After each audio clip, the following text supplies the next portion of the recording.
New Vegas isn't just an FPS RPG, it's also a third-person shooter. But that's not the area of focus for the game. It's an RPG first and everything else last, which means that FNV is lacking a lot of the third-person mechanics that were present in other video games around the time of its release, like the ability to take cover, which for the first time ever has finally been modded into Fallout New Vegas. With your weapon drawn, you'll be able to take cover behind any object you can think of and fire your gun from 5 different positions. In standing cover, you can shoot blindly, minimizing your exposure to enemy fire, or you could aim down sights and pop out of cover for a clear shot. You'll be able to do the same whilst crouched with the addition of shooting from over cover. This mod is revolutionary, and it'll change how you approach firearm combat from a third-person perspective. It's amazing, and it just works.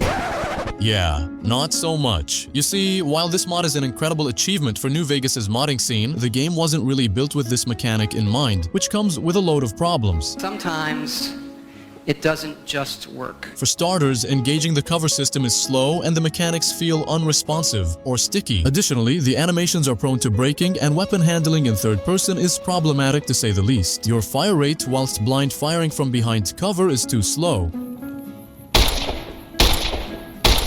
And it's pretty much unlimited when aiming, which completely breaks the game's gun balance.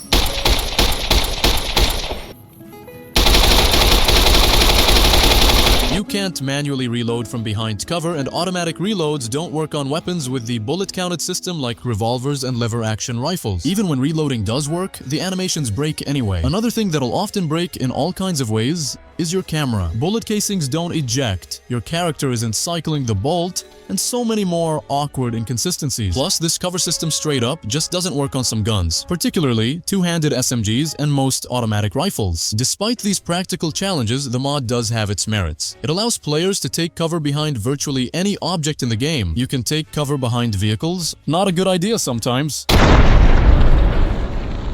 Pop up from inside of dumpsters like a whack-a-mole, which would scare the living shit out of your neighborhood's garbage collector, or take a few shots from behind a mailbox. You've received a voicemail. Fucking kill! And getting in and out of cover is fairly simple, but it's kind of slippery and will take some getting used to. There's a tutorial video on that on the mod page. Overall, this mod adds a fascinating layer to New Vegas, though it's currently more of a novelty due to its various issues. As it stands, it's primarily suited for those who have long desired this kind of feature in the game. For now, I think I'll stick to the game's vanilla way of taking cover. It's a lot faster and more practical. The 188 trading post is one of the most lame-ass locations in Fallout New Vegas. If it weren't for Veronica being there, no one would want to visit this place. If you thought so too, you've probably tried some of the mods that overhaul the trading post. The problem with most of them is that they make too many outlandish changes to the location. But thankfully, Z-Bumper has come through with yet another lively 188 trading post overhaul. And this one is just perfect. It manages to add a lot of vibrant life to the location without straying from the vanilla game's vision. Most of the new additions and changes are sensical ones, like this new bridge to go down from the slop and shop. Now you won't have to jump off the ledge and break your legs to get to the lower level. Or the filthy latrine just outside the post, because NPCs need to take shits too, especially with all the disgusting garbage they've been eating in the wasteland. And NPCs' AI packages were edited so that they'll feel like real people doing real-life things, like sitting around all day, talking shit about other people, and moving from spot to the next just to give the impression that this place is active. But most importantly, NPCs now sleep at night, creating an immersive atmosphere after the sun goes down. That is, unless Veronica wakes them up for no reason. See you around.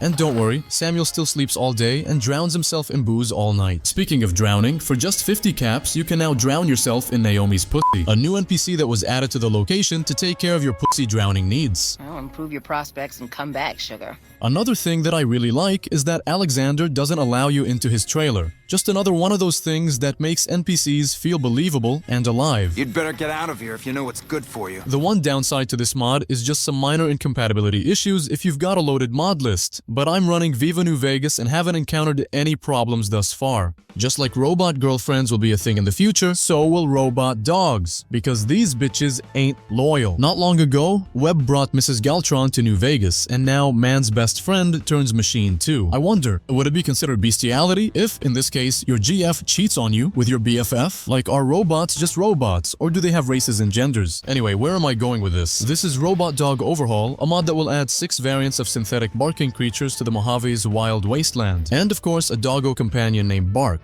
You can find these dogs accompanying fiends, lobotomites, Brotherhood soldiers, the followers, and even the Enclave if you've got TTW. The new companion can be found at the Repcon headquarters. You know I'm a fan of new creature mods, and this one is awesome, but it would have been really cool for there to be another variant that looks like a Terminator dog, with half its face being organic and the other exposed machinery. Sweet rolls are my favorite food item in New Vegas. For some reason, I just get a dopamine hit whenever I find one of these things. But you know what's even better? Finding a high-poly, ultra-detailed sweet roll, of course. Thanks to Molly G, the beloved ingestible treat isn't just a health booster anymore. It's a feast for the eyes. This mod will simply upgrade the sweet roll with a high-poly model. And if we slap Food HD on top, the sweet roll will look more delicious than ever before. Before this mod, sweet rolls were just a blurry, low-res mess. But now, every crinkle and crusty exterior and every soft, doughy interior is rendered in such detail that you can almost smell the sugary aroma wafting through your screen. 𝙏𝙞𝙤𝙢𝙥𝙨 has come out with yet another must-have graphical enhancement. Physically based mail will retexture and remodel residential mailboxes, street collection mailboxes, and package mailboxes, and animations will actually still work on all of these. Next up, we've got a brilliant retexture of all the sentry bots in New Vegas and the Capital Wasteland by Salamander. They're available in either 2K or 4K and will work with the real-time reflections mod.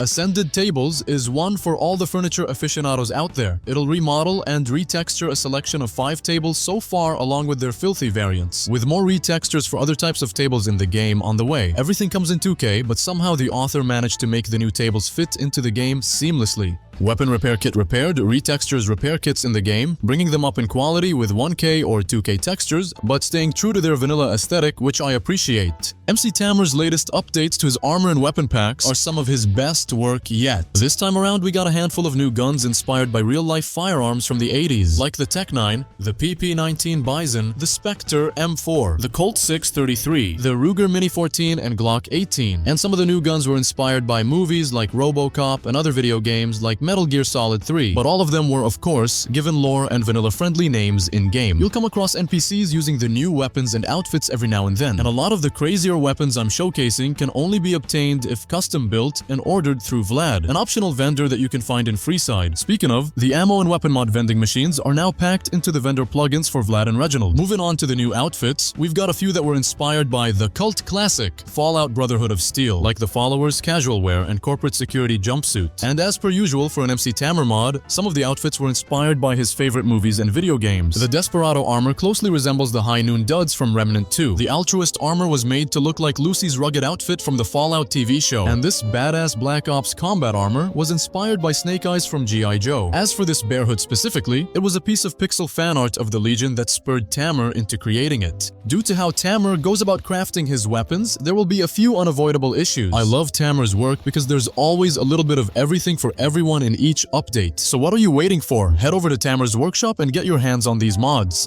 Fallout 3 saw the introduction of the Henry 1860 repeater to the franchise. And given Fallout New Vegas's Wild Western theme, it's a wonder why Obsidian didn't just implement the backwater rifle from the previous title into their game. Thanks to Zami, the rifle you could load on Sunday and shoot all week finally comes to the Mojave Wasteland. The lever action rifle and friends mod will visually improve upon the rifle in Fallout 3 and acts as a replacer for TTW. And most importantly, it'll add the repeater to New Vegas's leveled lists, along with a couple of uniques hidden out there in the Mojave. I really like how well the model and textures fit into the game's aesthetic while still looking high quality as f***. This fan-favorite rifle is a piece of art with its intricate design and finishing. In my opinion, it encapsulates the spirit of the Wild West like no other firearm, although its recreation in the franchise isn't perfect. With no spring or visible rounds being loaded during the vanilla reload animations, and the cartridge follower from Hitman's vanishing in third person, still, it's a great addition to the game. Besides, you can never have too many lever-action rifles in New Vegas.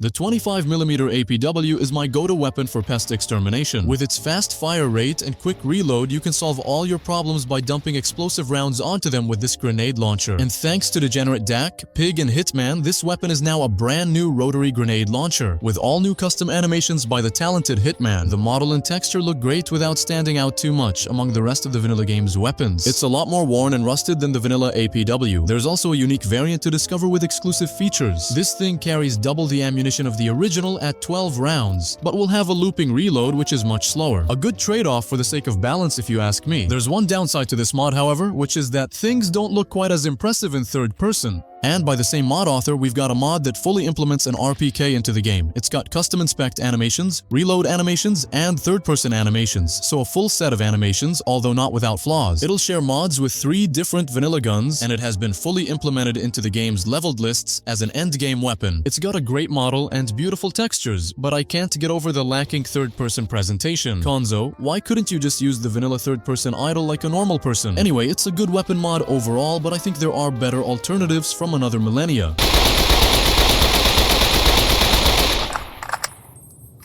Somewhere under the sand of the Good Spring Cemetery lies the corpse of a relentless gunslinger. Then came the stranger, when the courier was dug out of their shallow grave, and now it hunts you down looking to put you back in the dirt where you once belonged. This mod adds a Nemesis-style NPC that tracks you across the wasteland too.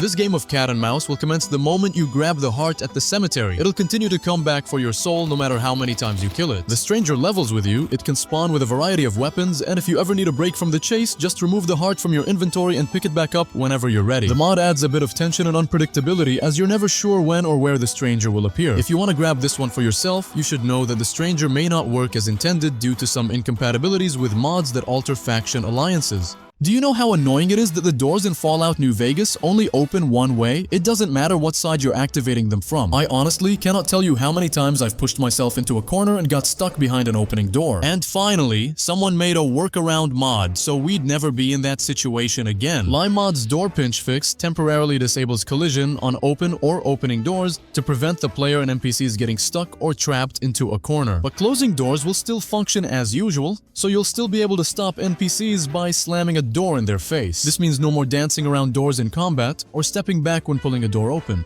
Upon snatching the first star bottle cap in your playthrough of New Vegas, you'll trigger a couple of scripted encounters. The Star Showdown is one of said encounters. Did you see that? This is Thomas, and this is his crazy, now ex-girlfriend, Jacqueline. Turns out, she just wanted a short-term investment in his star bottle caps, which he supposedly wears as a necklace around his neck, but there's no such item in the game. But with the Lucky Star necklace mod, Thomas's most prized possession can now be seen worn around his neck. Although, maybe not for long. If you don't aid Thomas in time, Jacqueline is gonna be the one wearing it. I guess he really took falling for her to a whole new level. Anyway, we all know how the rest of this story goes. You waste both of them and take the necklace for yourself. And after that, you can go to a nearby workbench and break the necklace down to 7 separate star bottle caps. Or you could just wear it around your neck instead, which is the cooler option, by the way. The mod author will probably add some buff or enchantment somewhere down the line, but at the time of this review, you'll only be putting this necklace on because it looks pretty cool. From the creator of last month's animated smoking, we have yet another set of B42 inject animations, but this time it's for skill books and magazines. I know what you're thinking, but Hitman has already made inject animations for the books in the game. Why would I download this instead? Well, 𝙏𝙞𝙢𝙦𝙨 animations have a certain old school energy to them. Not because they're slower than my dead grandpa, but because of their style. This style may seem dated compared to modern animations that often feature ultra-smooth transitions and high fluidity, but I find it very charming and fitting for Fallout New Vegas. I did read a post that commented on the animation style that claimed it looks like the courier is fingering and caressing the books in a sexual way. Hey, maybe the courier is just really into their literature, like really into it. Also, this pack features different animations for each book and magazine. This way, animations are tailored specifically to each publication, and that's yet another reason to use this mod author's work over Hitman's. 𝙏𝙏𝙦𝙦's back at it again with this new stimpak animation, which would be the best if it weren't so goddamn slow. What I like about this one is that the player doesn't just jam it into their wrist. You'll carefully inject your forearm with a stimpak, and you can actually see it drain, which is pretty cool. The only real issue with this animation is that it's too slow to be playing in the middle of combat, and that's where players will be using stems the most. Could be seen as a good thing because it forced me to pause and take cover so that I could heal, which is more realistic. Fallout's NPCs don't seem to give a fuck about whether or not they get shot. This is an issue that I've gone over before in a couple of my videos, where I try to make NPCs more reactive to getting hit using mods like ragdolls and dramatic staggering. And with additive hit reactions, we can make NPCs' response to being hurt even better. This mod will add an extra layer of hit feedback in the way of NPCs flinching in pain whenever they receive damage. It doesn't touch or replace any vanilla animations. This is an entirely new feature that was implemented with the help of the latest version of KNVSE. So additive hit reactions can be layered over top of 𝙏𝙏𝙦𝙦's ragdolls and your own set of custom staggering stagger animations. The key feature here is that NPCs will play those flinching animations without being stun locked, so they will still perform movements and attacks even when hit. Creatures will flinch when hit as well, and that looks better than you'd expect. And this works on all of them: super mutants, Brahmin, geckos, ants, deathclaws, and even ghouls. But the mod isn't without its problems. You see, NPCs will flinch anytime they are hit, which means the new reactions will play over top of the vanilla stagger animations, and that looks very broken. But all in all, this mod is a step forward for the New Vegas modding scene. It feels good to finally get visual feedback of the pain I'm causing my enemies.